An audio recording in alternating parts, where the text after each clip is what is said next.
So, real quick before we get started with this recap, I just want to correct something for the record. I actually get the origin of the story totally wrong in this episode. It's actually pretty embarrassing. So, after doing some extensive research, I went and looked into it, and here's the real story of how it went down. The story it was based on Chutes and Ladders, sorta. And it was written by Ira Stevens' friend, sorta. But this is sort of a looking back into it. I see that this was all sort of a false flag story to sort of cover up what was really going on underneath. And that's that Ira Stephen Bear actually got into a lot of hot water amongst his friends and the people in the Writers Guild, essentially the TV Writers Guild, the hack TV writers of the 70s, 80s, and 90s. Not a lot of people know about this, but it's a pretty it's kind of like a gang. You have to be kind of initiated into it. There's secret rituals, secret sort of lore and practices and rites and rituals that they do. These hack writers of LA, and they all kind of they have a culture that they keep secret. It's a part of their bonds, and you agree to keep these rituals secret from mass society or from the public, and that's part of the goal of when you agree to that. And one of the things that they do is they go to these LA bars. They all specific, everybody in the know knows where they go, and they play this game, the game that you see in Move Along Home. They play it much like that, and it was a huge deal. And Norman Lear was considered one of the better ones for a really long time. Roddenberry himself was really good at it, and they would never spread the secrets of this, and Ira Stephen Bear used this as the point to make this whole story. And a lot of people in the guild felt that by exposing the game that they all like to play in private, he violated the terms. And his career's been really rocky, and he's been really shit on for many years after that by exposing the secrets to the guild. In fact, he recently gave an interview, I think it was during the release of the DVD, where he actually says that he really regrets this episode. And then he feels like it really derailed his career, and that he felt like that he was on sort of a path to be, like an important writer. He could have been an HBO writer, or he could have done like Ronald D. Moore did Battlestar Galactica and any of these things. And he could have done that and taken off, but he didn't. And he feels like his career was sort of stymied, and he's sort of where he's at now because he exposed those secrets, and he feels really sort of bad about it, and it's really affected him today. I mean, and I think you can see Ronald D. Moore. They didn't run afoul of this. They their stink wasn't on this, but all of the writers involved with this, I mean, except for Ira Stephen Bear, a lot of them, haven't had any career to speak of, or, I don't want to speak out of, school, but, some of them are dead. So, you don't run afoul of the Hack TV Writers Guild. And that's sort of the story of this episode. Enjoy listening to the podcast. Clon Pegs. Alpha Current Nectar. Oh yeah. Count to 4. Now 3 fucking more. Oh yeah. Just shoot me. Just shoot me in the fucking head. Oh yeah. It's time for like just the worst thing ever. Hello, and welcome to The Rules of Acquisition, a weekly podcast where we will be going through every single episode of a TV show from the 90s. I couldn't even say the greatest TV show of anything for this episode. Not today. For no reason. Yeah, no spoilers, but we might talk about how bad it was, or the quality later. With me, as always, is James Nolan. How's it going? And Hugh Crawford. Hey, guys. And I'm Wade Bowen. Tonight we're talking about Move Along Home. I don't even know what episode this is. It's like the 9th, All right, I think. this is episode 9. It aired March 14th, 1993. From IMDb, the description is as follows. The Wadi from the Gamma Quadrant are to make first contact and decide to visit DS9. When they catch Quark cheating, they let him off by playing a special game. Now, who's responsible for the teleplay on this one, guys? Do we know? Yeah. Is this a Pilar? No. Okay. So the story was. Who is to blame? I think the story. Michael Pilar took the credit for the story, but really he just said he wanted to make an episode that was a ripoff of a Prisoner episode called something. I don't know. An episode of the British show The Prisoner. Frederick Rappaport, who's Ira Bear's best friend, wrote his only teleplay treatment for this show, and then it was scrubbed up to make it cheaper by Lisa Rich and Janine Carrigan-Fucci, who really, this is the only credit they have on IMDb. Wow. So Wow. So everybody got blacklisted after this episode, or what? They'll never work again. Frederick Rappaport swears that what he turned in was a much bigger story, and because I guess they were over budget by this time in the season. I think that Not even. when we talked about early on how the pilot cost more to make than Undiscovered Country. Right. Right.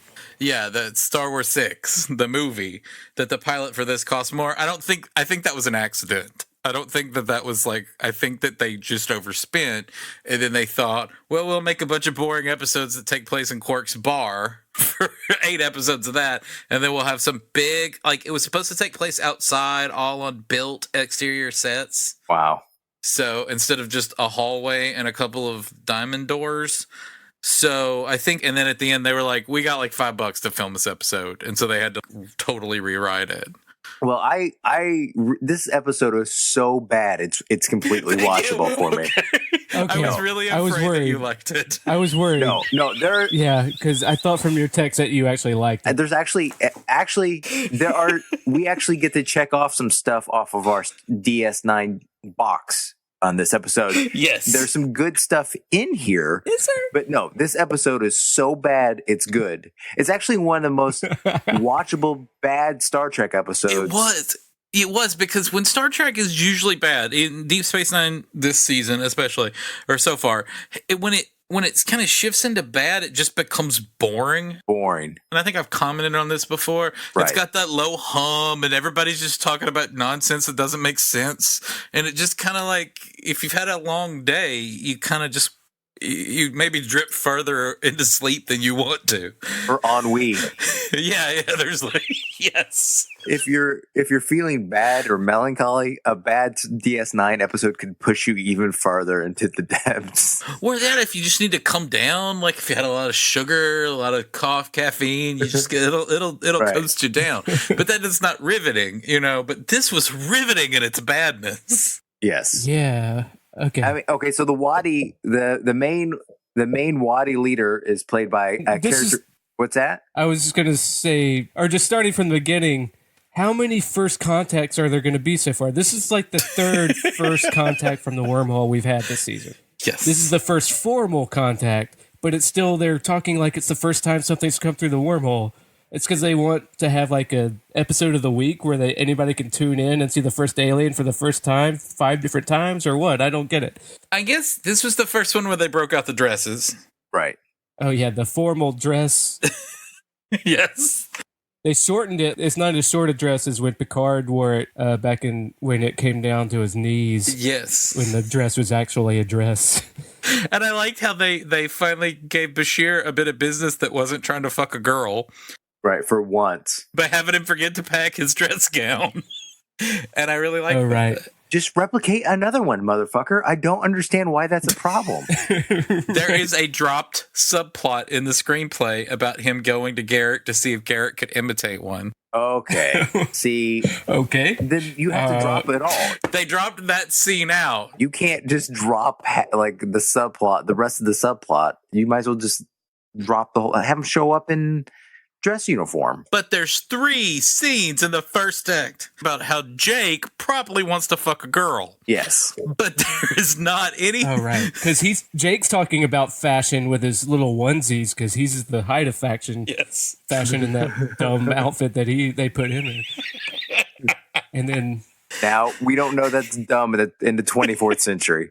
oh, well, okay, yeah, you're right. You're saying dumb, Wade, with 21st century eyes. Right. Well, they know that the Bajors like baggy clothes now. That was trendy in 2360, whatever fucking. They have. Right. Well, Jake's not wearing baggy clothes. He's wearing a tight onesie like Yes. they do in the future, I guess. How would you like to have to go through puberty wearing a tight onesie like that? Yeah, they put him. That's like the 23rd century equivalent of short pants and a sailor outfit. I feel like. Yes, there's no way to hide your boner, your uncontrollable puberty boners That's right. in those things. Even Odo noticed it. And they So was uncontrollable. Was Jake's sex drive like another subplot that was cut? I don't know. Like, that's weird to me. That whole stuff. And I got all kinds of shit on that. Because the whole time you're watching it, you think at the end, you're like, this plot is stupid. They're going to cut this short at the end of the last act, and then like the last scene will be between Dad and Jake talking about girls, and you'll have some character development so you can walk away from this episode with something. Nope. None of that. Yeah, and I totally thought they were going to do it because they set it up 3 times.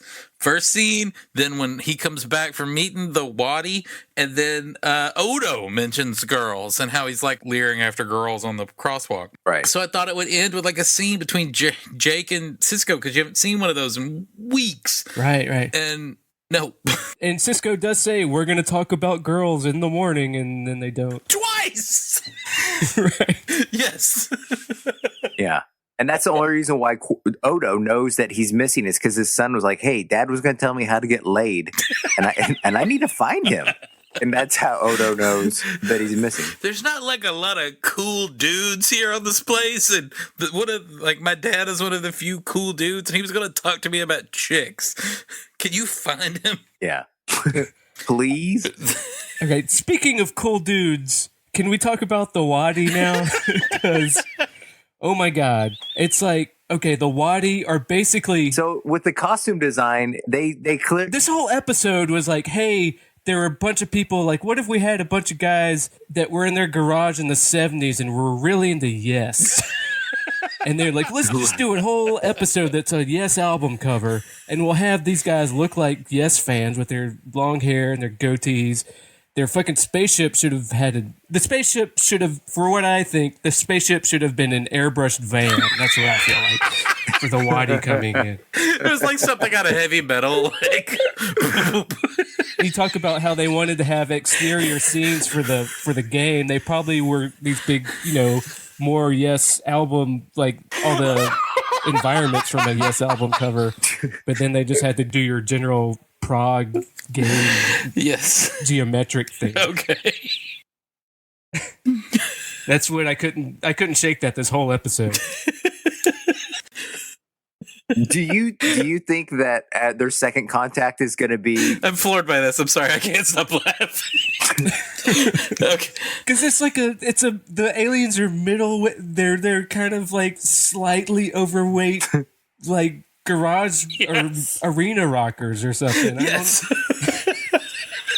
With the stupid dumbass face paint from the 70s. Yes. It's like, oh, if you were in the 70s, you're like, oh, this is a 70s movie about a dystopia in the future. You put these guys and put face paint on them, and there you go. Yes, you get Yes or Toto or someone like that, right? Or Europe, and you get them to you're going to take a photo op and you're going to dress like aliens from the future. They probably come out looking like the Wadi. Yeah, the Wadi. They look like they have Lisa Frank stickers on their forehead. Yes. That's what I was distracted the whole time. I don't know about you guys, but I was a big 6 Feet Under fan. And the main Wadi, whatever his fucking name. Oh, yeah. He was actually his name is Joel Brooks, and I really enjoyed his performance, actually. Yeah, no, he's fine considering what he's got to do. But he was like a major character. I don't know. He was like a B-level character on 6 Feet Under for the first 2 seasons as like a gay florist. Oh, yeah. And like one of those yes, the emotional gay florist that befriends the mom. And he's in a cult about house building. Like, I don't remember, but it's been a while since I've seen these episodes, but he's in that. And the whole time I'm watching this, I'm like, that's the guy. And yeah, so I was distracted the whole time. And I felt like it was the first time watching an actor. And I'm I try to be a sophisticated viewer. I know about acting and shit. But the whole time I felt like it was that character from 6 Feet Under playing this dumbass role. Yeah. And so it felt funnier to me where he was like, I guess we have to do space stuff now. And every time he had to act in all of those scenes where the door would pop open and he would go splat. What was their Almarine? Move along home. Yes, splat 2. What was their floors called? I didn't write that down. Shat. It was Shat, wasn't it? It surely can't be Shat. That's what this episode was. It's Shat 1. It was it was like Shat. Well, I know that game was called Chula, And apparently because it shoots and ladders. it shoots and ladders. You can gamble. No, that's why it's called that. Shoots and ladders. The first 3 letters of shoots and the first 2 letters of ladders. No, that's exactly what the game looked like too. Yes, it was. That's the writer thought he was being clever when he did that, huh? Yep. Enough to comment on it on Memory Alpha. Yes. I didn't come up with that. The jewels that he had available look like the souvenirs from Silver Dollar City. Like if you can get you can get a bag of them. But Quark looked so enamored with them. Okay, this is the thing. So about that trading, I wrote all kind of stuff there. None of the trading early on made sense to me because he brought up these sticks called Klon pegs. And Quark is like, fucking sticks? I don't want no sticks. Right. But he's like, they have many uses. Quark's not a dumb guy. Ask him what the sticks are for. Right. Maybe they get you high. Maybe they get everybody high. Maybe they power jet spaceships. You don't fucking know. And then he tastes the alpha nectar and he's like, it's not me. And he's like, and I was like, how do you know in 5 minutes I won't give you like a 12-inch boner? Ask about this shit. Instead of just going for the costume jewelry that my daughter plays with. Yeah. Though, as far as I can tell, all the sticks are for is just banging together when people yell El Marine and play the dumbass game. In celebration, yeah. Click, click, click. Yeah. But, like, if you're going to world build by coming up with the name Klon Plagues and Alpha Current Nectar, if you're going to come up with those names, come up with their fucking uses and why these people would, like, trade for this. If you're going to have a whole scene, do that. But frustrating. Yeah. Though I did like, in this episode, we got clarification and ruled that, the holodecks are a brothel. Yes. Quark asked the guy, I think he's even asked it, what he says is like, do you even have sex on your world? These weird. Yeah, do you guys like sex? Yeah. You guys do that thing, or do you just gamble? Because you seem like a people obsessed with gambling. Right. Wade brings up a good point. That's like the first time sex is actually said out loud, like in a non-Ryza context, I think. Oh, wait, did they actually say sex? He says the word sex. Oh, I wrote it down. The quote is, he says, do you have sex on your world? That's Right. what he asked the Wadi when they're like not interested in the holodeck. Oh, my God. Okay. Yeah, he actually He's said like, the do you word want to use sex. he's like, do you want to use the holodeck? And then they're not interested. He's like, do you have sex on your world? Or are you just weird prog nerds that never got laid? Wow, okay. Yeah. So it lays out that's what's the holodeck's for. So this is the second time that sex has been mentioned, but this is the first time that sex has been mentioned not in the context of Quark raping his employees. Right. Okay. It's mentioned in the context as that's what the holodecks are for. Yeah, okay. Right. Is sex. All right. And then they cut to a poor Ferengi with a mop bucket standing next to the holodeck door. Oh, poor Rom. Right? There's that really great Woody Guthrie song that's on the Mermaid Avenue albums about like having to clean up a brothel. What's it called? Hot Rod Hotel, I think is the name of the song. Anyway. That could easily happen in space, yeah. That's the Ferengi song. That's a good song to think of for the Ferengi. All right. Okay, so where are we at? We're at the meeting. We're at the Klon Pegs. Can we just talk about how weird Sisko's hatred of Nod is in this episode, too, before we get too deep into the game? A nog. Nog. Why? He comes in and he says, Jake, what are you doing? And he's like, I'm building an ion thing for school, which he admits later he doesn't even have school because O'Brien and his wife are not even on the show right now. Right, yeah. Oops. Well, that's something that you tell your dad, but you can't admit that. You can admit that you're not going to school to the constable, but but he's clearly building a lightsaber or some sort of space thing. He's got it in his hands. He's not masturbating. You didn't catch him with the lights. He didn't pull the blankets up real quick or anything.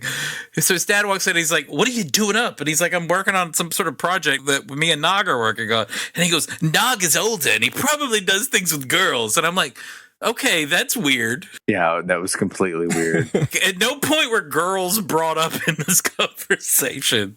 And he goes, Nog probably does stuff with girls. Hey, first off, is Nog older? I mean, they're in school together. Log looks like he's played by a 12-year-old. I don't. Nog is like a couple years older. They did establish that a little earlier. Yeah. Okay, because I didn't catch that. And then, like, I know that later on, like, Nog goes to war and all kinds of shit. Yeah. That's good episodes. There's good days ahead, folks. But nonetheless, so he's like, Nog probably knows how to do things with girls that you're not ready for. And I was just, okay, like, I know that they're trying to say that Cisco's frustrated, but it's like Cisco comes in and berates his son about sex.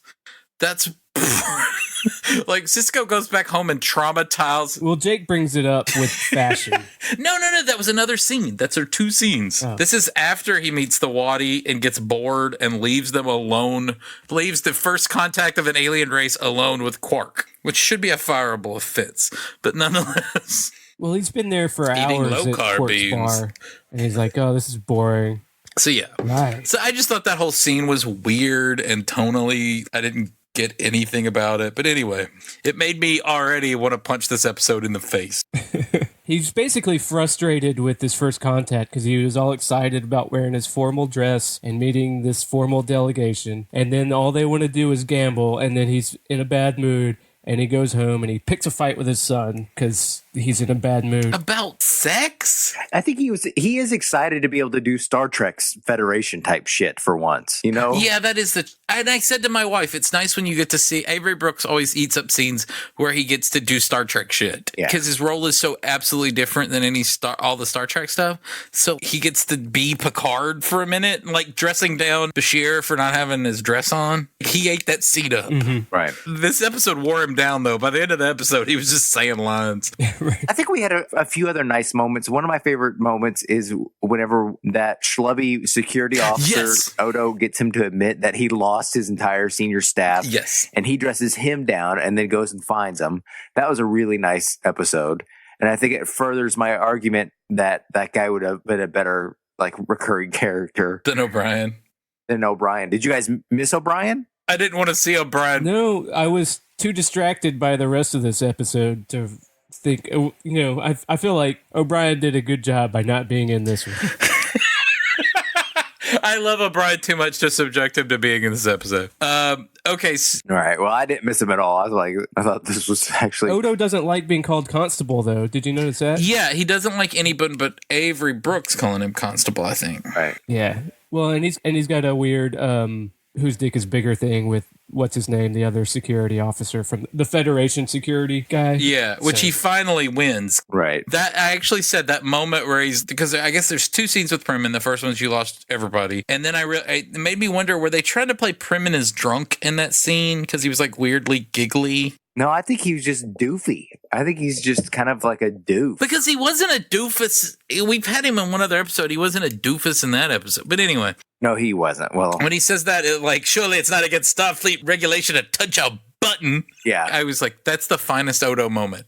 Like, Odo taking charge at this moment is not only the best moment of this episode, but like the best moment, maybe like the best moment of Odo so far. Yeah. Because it shows that like what it kind of like I don't know. He's a rule breaker. People like to watch rule breakers, but he's driven by, it was all the things that you should be doing to characters in a first season to make an audience bond with them. And he's doing that. So. Right. Yeah.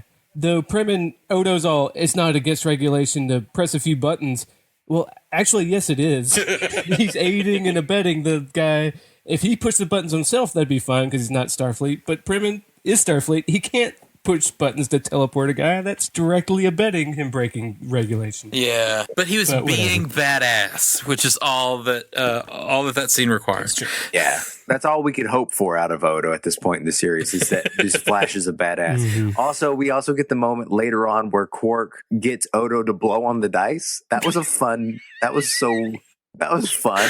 right? Yes, that was weird to the point of being awesome.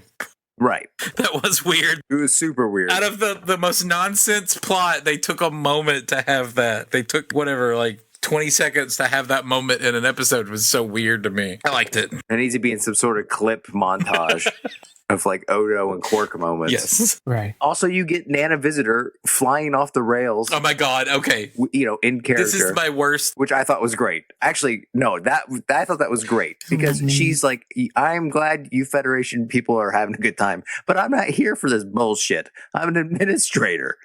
That was actually a very true character moment for me. We don't play these games. Okay, someone else agree. Do we want to talk about the actual game that they're all sucked into? Yeah, I think. What are your thoughts about that, Wade? Before I disagreed about it, but I want to comment on what he said. Before I disagree with it, and I'm trying to look through Memory Alpha real quick, someone else said that was their favorite moment too. Kira? Yeah, because it makes sense for the character. Someone who wrote the book Star Trek, the Deep Space Nine collections, the only thing they wrote about this episode was specifically that like they liked it because of this Kira moment. Okay, so that I'm fine with that. I totally forgot the Kira moment. Yeah, when she goes, I'm not a Federation. I'm not an explorer. I'm not, when I get into some crazy, because I think that was like an attack on, not an attack, but like that was an attempt by the writers to try and contrast this show with the Next Generation, because it seems like on the Next Generation, and specifically and also more so on the original series, when they get into some sort of like at the end of the first commercial break, something weird happens and everybody's like, interesting, and so they're like all they're in. To sort of contrast this show, it makes her where she's like, fuck this, like get me out of this, I'm not into this like interesting exploration shit. Right. I got homeland oppression drama, I don't need hijinks, kooky space shit. Yeah. Yeah, and that was like her response to it, and but in the hands of a capable actress, that could have came off as really good. But I think I actually like her choices. I like how she's dialed up to 11. I know you hate all that about it, but I really do like it. Let me equate it and worst acting in television, I would reserve that for Dax in this episode, but we can get to that. You can finish your point there. Yeah, no, but no. Not just, I'm saying the worst acting for all of them. Not just Nana Visitor, but Nana Visitor and Dax and Bashir in a little bit. In those first scenes in the corridor. Oh, yeah. Oh, with Julian. Yeah, like, oh, Julian still sucks. Yes. Doing his little scream.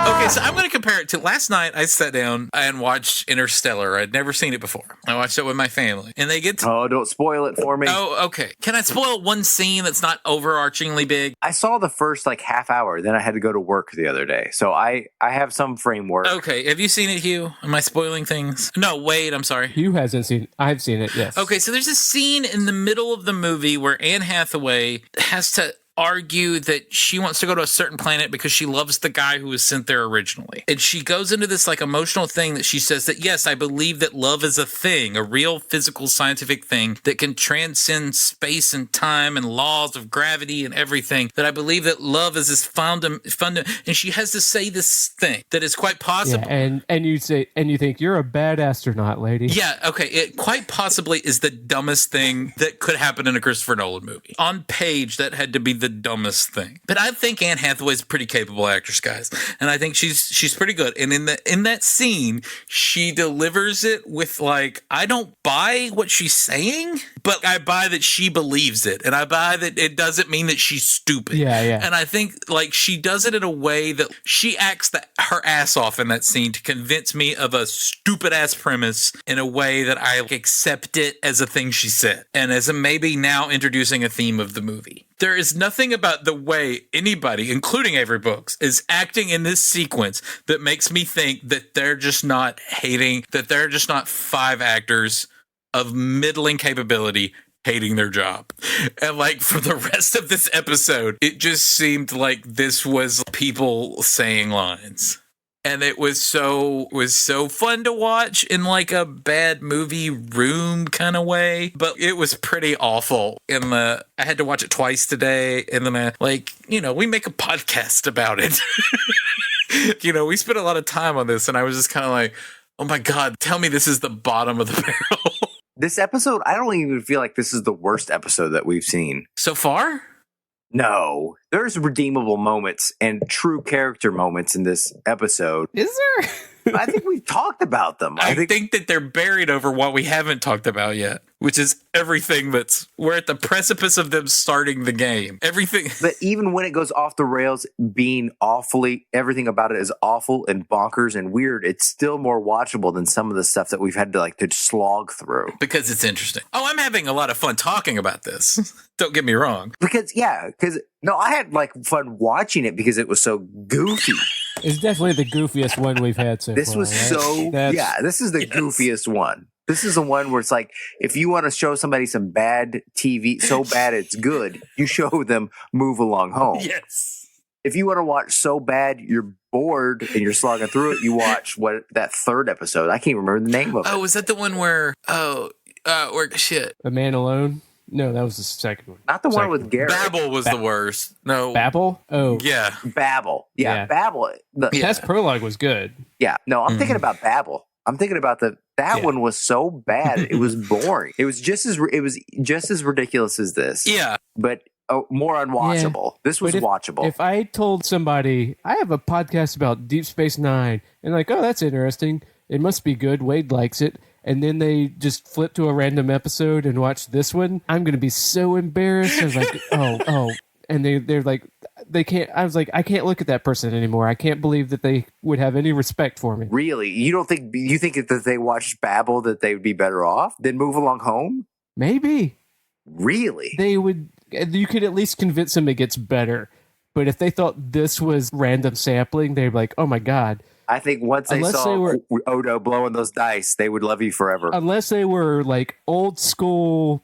If they were old school Doctor Who fans, maybe they'd give me a pass. But that's about it. I think once they see Odo blowing on those dice, they would just thank you forever in their hearts. There is. Or Quark's Ghost of Christmas Future movie. Okay, so we're at the precipice of this. Let's try.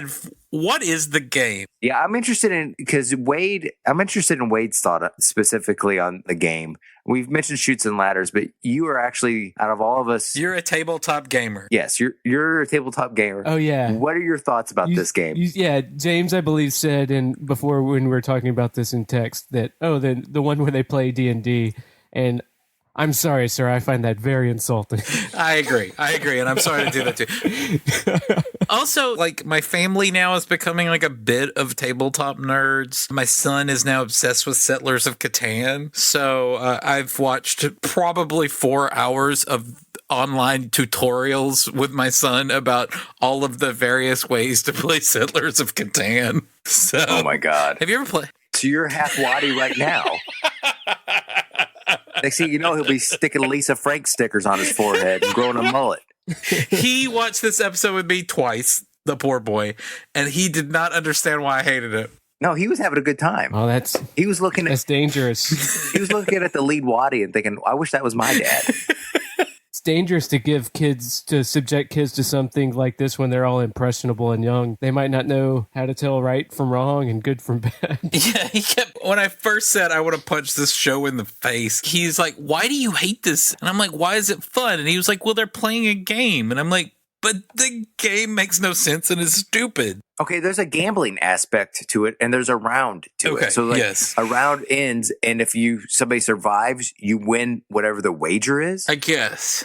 right? And there's stakes Yeah. at each round. But it's all like a single pot because at the end you can lose it all. Right. It depends on your players. The person playing the game, I guess it's like D&D in that the people in the game are solving puzzles and role playing, like, in so much that they have to choose. And then the person outside of the game that rolls the dice has to choose the hard or the easy path. The hard path earns you more money. That's all I got. Okay, so they're legitimately playing with people, but there's also like those people aren't in the room. Okay, so let's say Julian Bashir didn't have the idea to drink the mimosas being offered to them.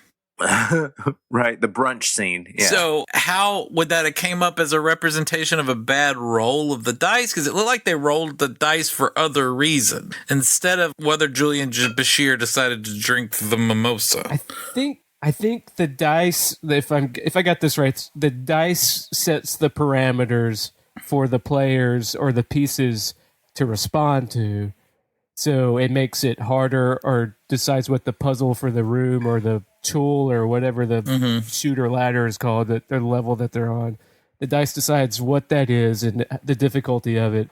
And then the players or the pieces also have to decide what to do. And if they fuck up, then they die or you lose your pieces and then you lose your wager. So I guess that's how it works. Okay, and then you can take shortcuts. You can skip shats. You can skip shats, but you also have to wager more in the cost of actual human life. But not really, but yeah. Okay, so In Star Trek, the first original Star Trek, we had 3D chess. Yes. And then they came out with an actual 3D chess. Now, please tell me that somebody's actually tried. No one understands the rules of this. None of the writers do. Okay. Because the first writer of this, whatever his name was, Ira Bear's friend, Frederick Rappaport, the only thing he talks about is the settings for when the game was to be played in this exterior Neo-Martian Chronicles Gaudi type architecture world. Fucking Yes album. It's totally a Yes album. There were houses in a little village that was distorted as in a nightmare. Everyone was angular and weird. Sounds like a Yes album to me. He never once talks about the rules of the game. In fact, oh wait, let me finish this up because this sentence is so awesome. They made the rooms and the hallways almost Arthurian. It was much more of a phantasmagorical image, is what he's quoted as saying. What? But he says that he doesn't know what the rules of the game are. He never wanted to know, and that the viewer was supposed to never be able to decipher it. That is some bullshit right there. That's some nonsense. Yeah. I want to punch the show in the face. Okay. Yeah, because every time somebody had a question about the game specifics, the lead Wadi character would just like wax poetic. That's all he did. He never said he was a man who spoke like an asshole. Like there was no point did he ever answer and I know that that's supposed to be like a character trait, but he never directly responded to anything. And he's got like way more lines than he should at this point in this show if he's going to be this cryptic. But like, yeah, like there's no point where anybody's like, just tell me the fucking rules of this thing. Yeah. No one's actually saying this. Odo would be the character to say this once he became a part of the game, but he never does. So I don't know. No, he didn't want anything to do with this nonsense. Renee Auberjonois was like, if you can cut lines for me, that'd be great in this episode. Yeah. Right. So they get through the game with all the bad acting, the hopscotch. Okay. El Marine. And, that's the worst acting in this whole thing. It's when they all have to do the fucking children's rhyme. That is not bad acting. That's being forced to do something awful. And someone quoted that. Someone said, we should have done this episode in the third season when we wouldn't have made our actors embarrassed to do it. You think like in like if this was the 5th season episode of The Next Generation, Worf and everybody's got the confidence of the makers to do it. Right. They've had all this time to build characters and build a relationship with their audience. At this point, there's a moment where Avery Brooks has to get in line and sing that song and skip. Yeah. And I felt sorry for Avery Brooks because he looked it in his eyes. He looked like, I've got to do this. I'm a grown up and I signed a contract. Right. But these people are embarrassing me. And he did it. He had to sing his little song, and Nana Visitor, bless her heart, committed like 1,000% to it. And Terry Farrell'd it. Yeah. And she Terry Farrell'd the fuck out of it. It's so bad. She's the one that has the idea to do it. Okay, now you just do the thing. And Alan Moraine, if you can see, Alan Moraine, you'll come with me. yeah, oh my God, it's bad. And I felt so bad for them. I felt so bad for everybody in there. Yeah, I was embarrassed to be watching it at that point. Come on, just say the rhyme. And I know that was not in the original script. That was not a writer's idea. That was what are we supposed to do if we have to cut all of these like action sequences out of the story? You just say at the end like, yeah, they gotta skip a certain way with a girl and sing a song. Like, I swear that's what happened. And I felt bad for him. And I just know that Avery Brooks had to feel like he was calling his agent. He was... Yeah, I did feel bad for everyone involved at that point. So so the perils were, the first peril was skipping and singing. The second peril was drink a samosa to stop asphyxiation. The third peril was Bashir just got hit with glowing lights and was disappeared.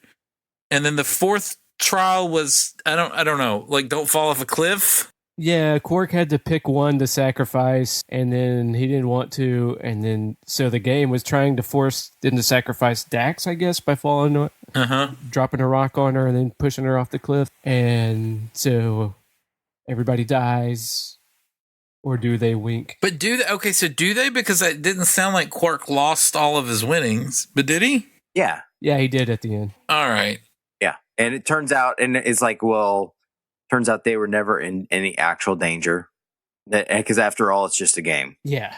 Okay, so I was wondering, at what point did they ever set up that they actually were in physical peril? It was just implied. It was just implied by they disappeared they were zapped off the station completely, so they must be in peril. And you have Kira say a couple of times, "This is real, Doctor. You're treating it like it's a game, but it's real." But it's not. Like, how do they know that? They don't know where they are. They don't. Because their bodies are, well, they know less than Quark does.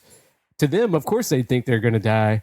Quark is the one that has to make the jump that if the pieces die, they actually die. It's all implied, I guess, but lame. Yeah, it's implied, but I guess the entire time I thought there's like a major chance that this is all just, probably a greater than average chance that this is all just bullshit. And they jump immediately to the we're going to die conclusion. Yeah, they jump to... And I mean, you're right. They're there. They feel asphyxiation in the mimosa lobby. And they feel the lasers whenever they do the bullshit hopscotch. Yeah, oh yeah, where they keep getting shocked in their tits. But right. Like, I guess. Right. For them, it makes sense to me that they think they're going to die. It doesn't make as much sense to me that Quark and Odo and everybody else immediately jump. And when they do decide, oh my God, this might kill the captain, they just go along with it. Yes. Begrudgingly, because the guy won't answer a straight question. They don't point a phaser at him and say, look, motherfucker, we need our captain not to die. We're a military organization. We can military organization your ass. They at no point do that. Yeah. The Starfleet guys might not do it because they don't want to upset the Prime Directive or whatever, but Quark's already gone out on the record and said he doesn't give a shit about Federation rules. Like, it would be better, and I'm not trying to, because under the what would we fix about this episode thing, I got like 1,000 things. No. But like, one of the things like that could make this work is just have some sort of, on a video screen or in Quark's bar, have like their bodies there, because their bodies are somewhere. Have their corporeal form there as like, and you could see them being tortured or hurt. And when Bashir gets hurt, like you see his actual physical body get hurt or something, so that Quark and Odo and the viewer can get that maybe Bashir died. Did you really? I mean, I know we've seen all the episodes, but put your mind in someone who just watched the episode in 1993. Do you think that Bashir died then? No one did. No. So it had no emotional impact. They do go through the hand waving of saying that there's the thing on the Wadi ship that spends more power than a teleporter does. Yeah. So it's like they're teleported somewhere that's constantly jumbling their neurons or whatever. I guess. That was some nonsense, though. I want to punch this episode. Yeah, it was. And then Odo jumps on their ship and goes into the door and then shows back up in Quark's bar for no explained reason. Well, so is Quark's bar on, like, is their ship a holodeck? Where are they? I guess they're in the ship's machine somehow. Where is Quark? Is Quark on the Wadi ship, or is he in Quark's bar? He's in his bar the whole time. So then how does Odo get there? Did he walk through a transporter? Because there's a portal from there, because then they know that... Oh, I forgot to be thinking with portals. They know he's on there. Okay. Yeah. And then they laugh at him and ha ha ha, El Marine, blah blah bullshit. El Marine, move along home. Shat 4. Okay, so are we ready to move on to what we would change? Because yes, at the end, it's all a game. Nobody dies. Wait. Can we comment? Armin Shimmerman had an real acting moment in this episode. Oh, right. Where he's like, where he's crying to not have to choose. Yeah. Right, his Ghost of Christmas Future. Please don't, I'm begging you. Okay, which would have been nice, and I applaud Armin Shimmerman for acting his ass off. But if I gave two shits about, like, or understood the peril in this situation in any way, I would have felt moved. But I felt like, yeah, it's a shame that he put all that effort into it, given the background he was working in. That's what I was thinking the entire time he was doing it. I was like, I'm sorry you have to go through this. Yeah. I'm sorry you have to commit this much to this shit. Yeah, like save this performance for another episode, buddy. Yeah. Okay. Anything about the cliff, about falling off the cliffs? In the original screenplay, that was a Indiana Jones and the Temple of Doom style bridge ending, where Cisco was to be the last man hanging off of a collapsed bridge over a chasm. Mm-hmm. Uh-huh. And they were supposed to choose whether to save Cisco or to let him drop into the chasm. And then when they came to go to their bank account to make this movie, and it just turns out that they have $5 to make this to make this episode, they cut that out and then made it to where Dex twists an ankle and they have to shimmy along. I don't know, like whatever the fuck they did, and then they all end up falling onto a mattress. So that was. We can critique that all we want to as like a writing or like a thinking filmmaker's perspective, but that was just at the end of the day, they didn't have the money. So they just made everybody shimmy across a styrofoam set and then fall onto a mattress. Yeah. I mean, it was classic Star Trek cliff face. Right. Yeah, I guess that's fine. So I don't judge it too much, but by this time I was so like checked out. I don't know. It was so ridiculous by the time they even got to this point. Yeah, that it could have, they could have done something good, and I wouldn't have given a shit. Right. But they didn't. They went to the Next Generation and said, "Hey, you have a spare cliff face set?" And they're like, "Yeah, sure." They exactly did. That's exactly. It looked like the spare cliff face from a couple episodes of Star Trek: Next Generation. Oh! I do have a funny side thing because you mentioned Next Generation. Yeah. This was filmed concurrently with the Birthright Part 1, which was the TNG episode where they docked at Deep Space Nine, and one of the Deep Space Nine crew got to be on the Enterprise for like this episode, or it was a two-parter. Yeah, I remember that. Yeah, okay, so it was Bashir got that. So Bashir's gotten more character work on a TNG episode than he's gotten on the show now. Yeah. Okay, so Bashir got to be that because he was killed off early in the script, so they gave him over to the writers for TNG. Oh, lucky man. And Terry Farrell, apparently Terry Farrell threw a big like fit on the set because she thought that this would probably get her on that show. She thought this was like a stepping stone to getting on the real Star Trek show. Oh, she thought Deep Space Nine was? Oh, man. Yeah. Or just as, oh, well. Yeah, you got to step up your game, girl. She thought she was in AAA and she was going to get called up to the big leagues. Yes. So what Alexander Siddig did, just because his character was killed off in like Act 2, they sent him over there and she threw like apparently a big fit on set. She said she cried the whole time she was falling off the rock. She was just wondering why couldn't Alexander be here doing this? That's kind of hilarious. She's an interesting person, and all of these little trivia tidbits make me just think that she was just like at this point in her life, was a pretty dumb girl who didn't really understand what she was working on or what she was doing. So anyway, so that's all I got. So you can now officially go on to what we would fix in this episode. Hugh, what would you fix? I would actually make them the Wadi more menacing looking. That way it actually has some weight to it whenever he's caught cheating. Because he got a bunch of guys with Lisa Frank stickers on their forehead, angry, and mullets. It really didn't look like, even Quark looked like he could handle them. You know what I mean? Uh-huh. Yeah. I think I've made my piece about what the Wadi look like to me. Right. But I think it would have actually helped if they had mandibles or something. If they actually looked... Sure. They were giant bugs. They were gigantic bugs, and like no. I mean, if they just looked human, and then all of a sudden, like their face splits apart where these caught cheating. Oh, just something. Then that would let you know that these guys in the Gamma Quadrant don't fuck around.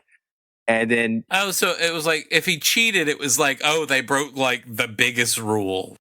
No, by just making them look more menacing, because that's the whole point. Whenever he gets caught cheating, you get the impression that these guys are like serious business somehow. Yeah, but it's only implied. It doesn't really work. But if they looked, physically menacing in that moment, it would escalate things in the second. What would have been a second act of the episode. So it would imply that these guys are more dangerous than they appear. I don't know. I'm just trying to think of like a simple way to like. No, I think also that would correct the other problem, which is that the script doesn't allow them to say anything concrete, or the episode wouldn't have any emotional value. Right. And you can get away with that if if the viewer of the alien, whenever the alien is shown, is just thinking, not, oh my God, that looks like a dork. but is thinking like, holy shit, that's a crazy violent looking alien. Right. Like, so like it doesn't matter that he's saying skip along home because he doesn't look like the gay florist from 6 Feet Under wearing a mullet and face tattoos. Like he looks like if he looked like the Predator is what your point is, right? Like if he looked like Right. Yeah, if you had a scary looking thing saying these childish, horror movies do that all the time, it might have actually done something or had an effect. Yeah. I think it would have had a better effect. You know what? If this show was made today, even with the budget and everything that it had, that's what they would have went for with the kid skipping. Would have went for like a Grudge Japanese ghost horror movie kind of thing, Right. Oh, and yeah, okay, yeah. Also, they filmed the worst. Like they did a smoke room and a light room, which is like the worst things you can do on video. So they put themselves like everything they did just put this show at a disadvantage. Yeah. They were not protecting their actors or their cinematographers or anything. So anyway, but yes, I think that like I can't help when you said the mandible. I guess it's like a predator type alien or some other just physically menacing alien. Yeah. Would have been totally great. Right. Expensive apparently was the problem, but great. Clearly, this is like the cheap, we have no budget. Let's do a stupid ass hippie alien like the first season of Next Generation did or something. Yeah. Right. Or actual original series did actual space hippies. Oh, all the time, right? Oh yeah. Right. The Klingons were kind of just hippies in the original series. Oh, the space Russians is what they were. Yeah, well, yeah, but didn't they have like they seem to like all kind of like have hair and have Like Beatles haircut. yeah, like they had been like that kind of like weird bell bottoms and furry shirts. I don't know. Like I remember like I think that's just a artifact of the time it was made, probably. Bell bottoms and weird furry vests. Yeah, it sounds like the same. Yeah. probably yeah. Yes. Sounds like the 60s. Yeah. That's true. Wade, what would you fix with this episode? Well, I think you make good points. That would have changed the dynamic entirely if they were actually scary somehow. I think the other thing I would have done have actually had stakes. It's like such a cop-out at the end. Like, oh, never mind. Yeah. It was all a game. Yeah. Make it the most dangerous game or something. Don't just like... It's a total Deus Ex Machina cop-out. Like, oh, they're dead, but not really. Psych. That's dumb. So you wanted Bashir in a med pod by the end of this episode. Yeah. You wanted him really hurt. You wanted Dax's leg to be really broken. Yeah, maybe That would have been great. maybe the show just angered me so much I wanted somebody to get hurt over it. But yeah, I think you wanted blood. yeah. No. But I think that would have made things more interesting.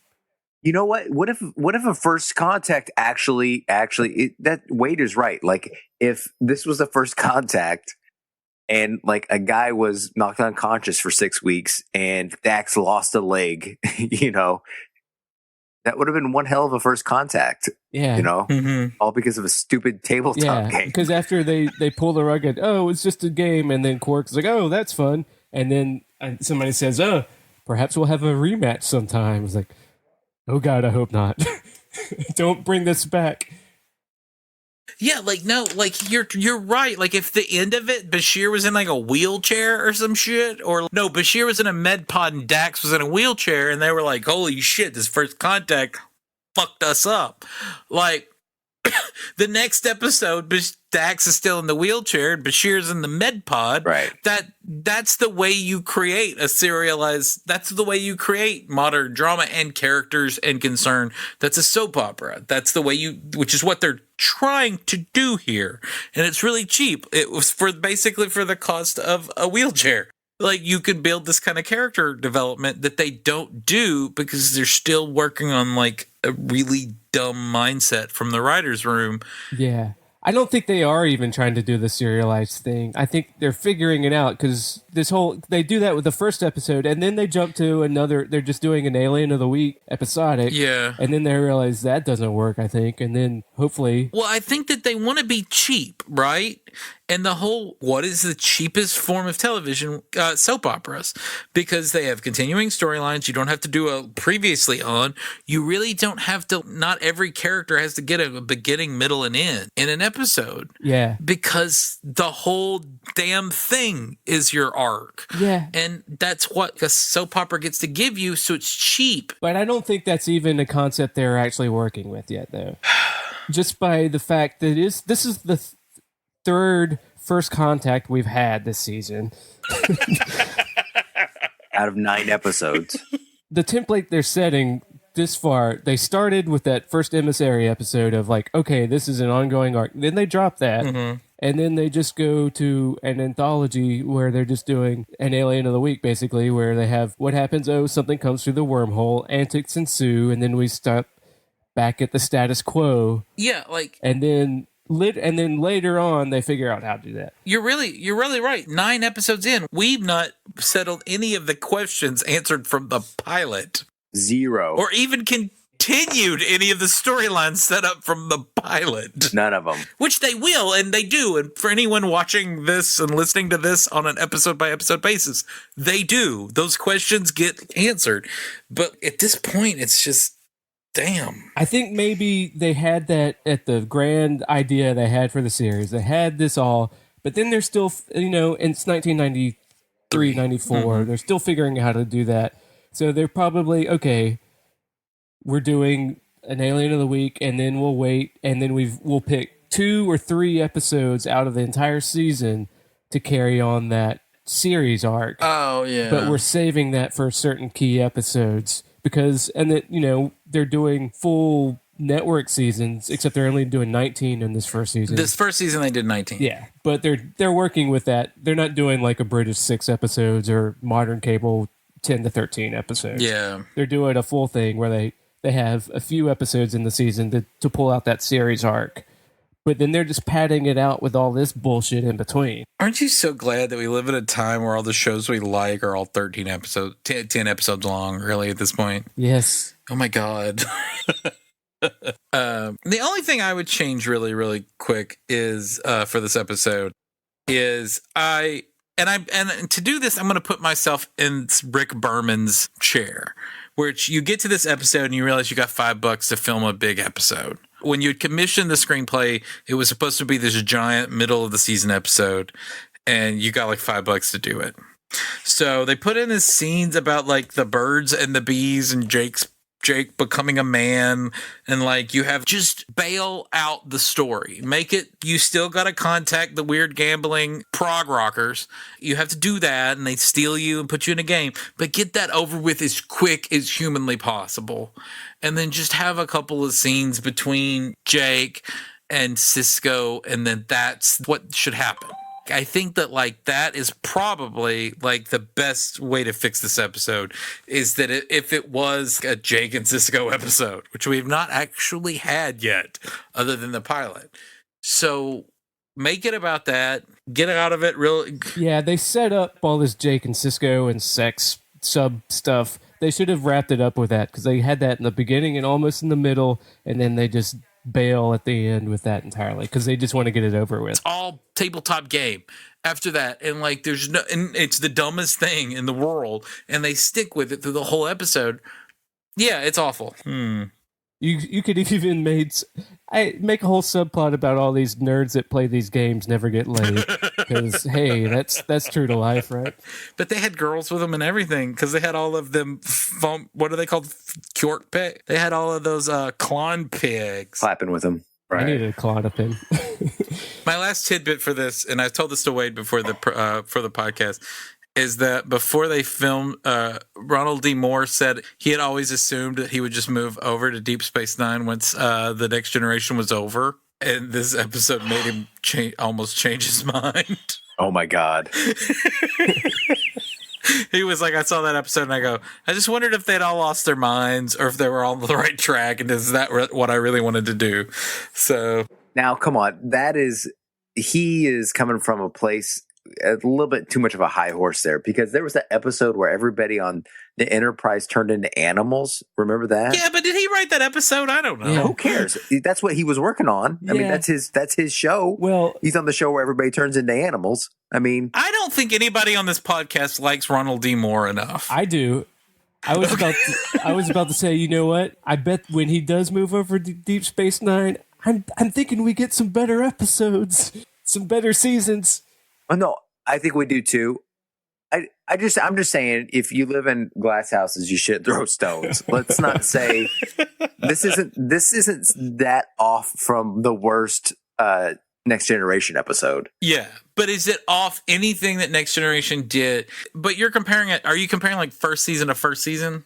Because I agree with you. Yeah, I mean, they spent much of the first season yelling "Worf, no!" as Worf like shoots No, somebody. I agree with you. I agree with you. There's points in this season that are as low, but they are. I mean, this is the same crew that brought you season 3, 4, 5, and 6 of Star Trek. They should be better than this, right? Maybe they are, but just not on $5. Yeah. the shoestring budget really was really It hurts. like Yeah, no. they were hamstrung. I agree with you, and I think that they just didn't know how to. They weren't even. It wasn't a real $5 bill. It was a Roddenberry buck. It just said. It was just good enough for 5 Roddenberry hugs. Yes. That was it. Yes, you're right. I think that at this point you can probably, I mean, like if they did 18 episodes this season, they would have done this episode. They would have just skipped this episode. Right. And Rick Berman has said stuff like he was nervous about the episode after he saw it. Or no, he was nervous about the episode before they filmed it, but he likes the work his crew did, which is what you're supposed to say if you're an executive producer. So The guy who spent 8 hours working on that smoke machine for the mimosa scene would have been, his ass would have been burnt if they like just didn't do the episode. yeah, so like, I mean, people got paid and that's good. I mean, everybody's got a job. We like people with jobs. So like, I mean, I'm glad this episode got made, but like, it seems like if this was an 18 episode order from Paramount, this episode would have not been made. All right, guys. Any other final thoughts as we try to shut this one down? The next episode is all Ferengis. Okay. Oh my gosh. And it's got Wallace Shawn in it. Ladies, keep your clothes on. And I have lots to say about My Dinner with Andre, so we'll talk about My Dinner with Andre a lot next episode. My Dinner with the Grand Nagus. I should probably watch. Yeah, I should watch My Dinner with Andre before. You've never seen My Dinner with Andre? I know. I was a big Grotowski guy, and Yeah. Why would he watch that when he's lived it? I lived it. Oh yeah, he was in it, because it shits on Grotowski. It's kind of a great movie. I think Grotowski's a great way for us to end this particular episode. Yeah, well, obscure theater references, what everybody wants in a podcast. Hey, we're talking about nerd shit, right? All right. We're deep in. We're just a different kind of nerd shit. This is like Artie Euro nerd shit. All right. Well, I guess we'll leave it there then. All right. All right. 3 to beam out. 3 to beam out. Wow. Womp, womp, womp. Oh, thank God. I thought I was having a nightmare. I couldn't wake up. Here we go. Starting end of podcast reflections now. Everybody knows Move Along Home. I hope you guys enjoyed the podcast. I would say that listening to this, I remember that this being the first really fun sort of podcast where I felt like we kind of got in the groove on sort of riffing on something more interesting than maybe what we've done before. We really did sort of start off as like a trivia podcast where we figured out all the little bits in this, and I do appreciate that probably a good sizable part of our listenership wished we stayed with that instead of just having epic fights over story structure. But you know, before the podcast changed pretty severely towards the last 3 seasons. But this was really fun for what it is. I really do. I mean, I remember we took the chunk off where Wade goes on the rant about the airbrushed van and that sort of stuff. And that was one of the first sort of riffs that we did that I think really captured our imagination of like how to talk about the show in some sort of broader, funnier, bigger context. And in hindsight, I wish like the show. One of the strengths of Move Along Home is the fact that it's not boring. And a continuous plaguing problem of Deep Space Nine was that when it was bad, it tended to veer towards boring. Very seldomly did it ever achieve the heights of just chaotic weirdness, that whimsy and just confidently running into a bad idea that really great cheesy works of art have in common. So this episode's a joy in that regard. I've watched it since. I think it's really fun. I mean, is it beneath Star Trek? Yes, it is. But then again, there's a lot of Star Trek beneath Star Trek.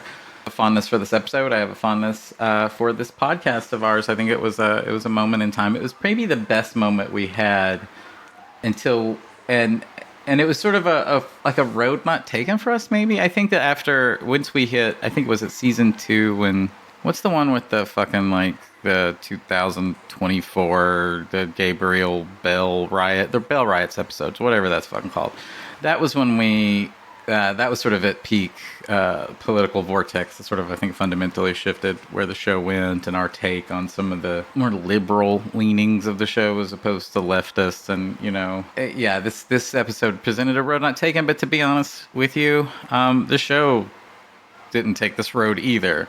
Like, they bored down into boring or less dumb ideas. And so the boring episodes were less fun for me. And sometimes I wonder if that's a metric by which DS9 is held as one of the better treks, is that the episodes that are dumb are not as comically dumb as having to solve space problems with space Abraham Lincoln, or going to the horrible African stereotype planet, or any of those kind, or having a major character die in like in episode 15 by like a tar monster, and then you find out that the main character of the show fucked her like a season. Like, it's all very weird and it's all very sort of poorly constructed. Where this show didn't have a ton of that.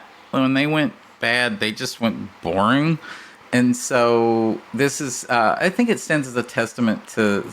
This is the way TNG was bad. And in some ways, it's better than just watching Vic talk to Odo about kissing a girl for 45 minutes, when there's clearly more interesting concepts on the table that they're just not addressing. So, I have a soft spot for Move Along Home. I love Move Along Home. I fought to do this episode, and then I did it late and because of the holidays, and it's my fault.